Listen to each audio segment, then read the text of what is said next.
আজকে সুপ্রিম কোর্টের রায় চরম অব্যবস্থার উপরে একটা কষিয়ে থাপ্পড়। তৃণমূলের নেতা মন্ত্রীদের টাকা দিয়েছে, তাদেরও চাকরি গেল।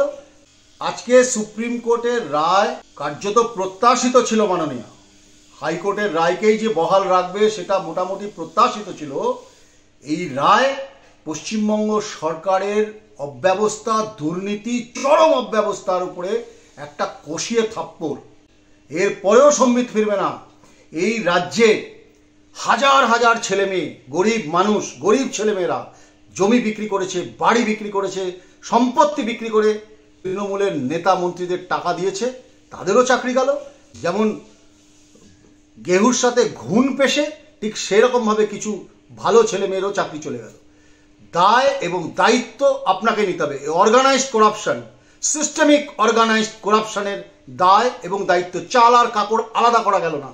এই সারা বাংলা জুড়ে যে হাজার হাজার ছেলে মেয়ে আজকে রাস্তায় বসে আছে, এই যে অব্যবস্থা, এই যে দুর্নীতি, শিক্ষামন্ত্রী থেকে শুরু করে একটা দপ্তর, শিক্ষা দপ্তরের আমলা, মন্ত্রী, শান্তি সব জেলে, কিন্তু মাথারা আজও অধরা। এই টাকা পয়সার ভাগ ওপরতলা পর্যন্ত গেছে। শুধুমাত্র এরা নয়, এই অর্গানাইজ সিস্টেমিক করাপশনের বলি হলো বাংলার ছেলেমেয়েরা। এই তাদেরকে আজকে এই সরকারের দুর্নীতির জাঁতাকলে পিষে শেষ হতে হলো। এর দায় এবং দায়িত্ব এ রাজ্য সরকার এবং মাননীয় মুখ্যমন্ত্রী আপনাকেই নিতে হবে।